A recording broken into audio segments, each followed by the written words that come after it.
What do citizens need to know to be informed and critical news consumers?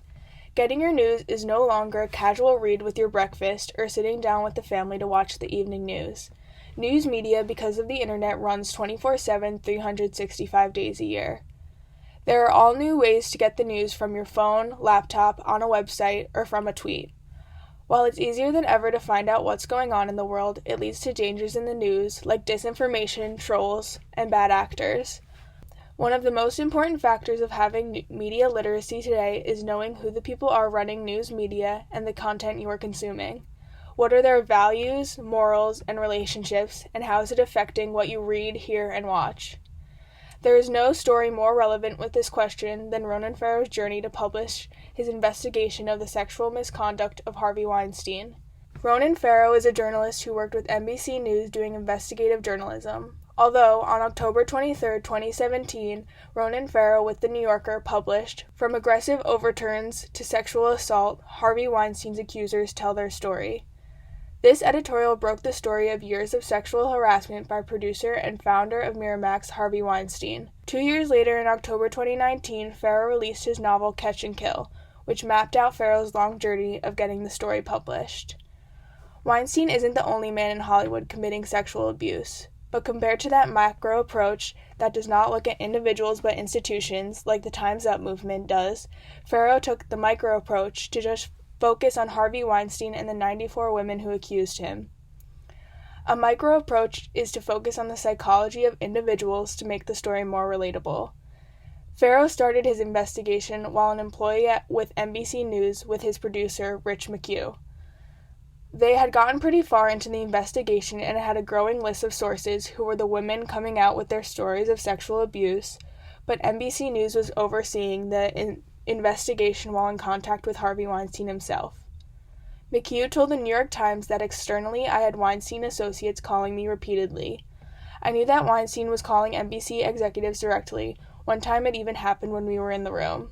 The connection between the Weinstein Company, NBC, and journalists investigating Weinstein's crimes is part of the three players in a democratic society that upholds ideals of democracy and that involves intricate interactions between the government, media, and citizens. Since this is a micro approach on the entertainment industry, it is really a connection between the news media, powerful citizens, and the greater public. Weinstein had such a prominent role in the entertainment industry, which is why his years of sexual misconduct went unreported, because he had direct access to journalists and the companies they work for. In fact, Noah Oppenheim, the president of NBC News, repeatedly told Farrow and McHugh to slow down reporting and shut down requests for camera crews when they were needed for interview sources. During this, Weinstein was also trying to stop Farrow's investigation as well. Weinstein hired private investigators through a company called the Black Cube that followed and threatened reporters to intimidate them from posting stories about Weinstein's allegations. The Black Cube can be described as bad actors who are trying to hijack the free flow of ideas.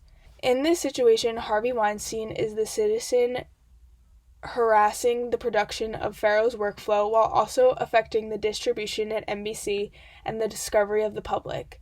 This is an example of access bias, which has to do with the journalists' relations with their sources and how it dictates what information is getting to the public. The negative effects of this happen when journalists or their companies have close relationships with those in power that try to dictate what is said about them, which is exactly what was happening at NBC. In fact, Oppenheim hesitated putting out the story with NBC and lied that Farrow did not have any solid evidence, when Farrow in fact had recordings of Weinstein in the midst of an assault. That's when Farrow decided to take the story to The New Yorker. Public opinion is socially constructed by the news, and the news of sexual harassment cannot be dictated by the people who commit those crimes. Journalists like Ronan Farrow have to work and put their lives and careers in danger to seek the truth and report it. It can save lives. In fact, this past week, on February 25, 2020, Harvey Weinstein was convicted of criminal sexual assault in the first degree and rape in the third degree.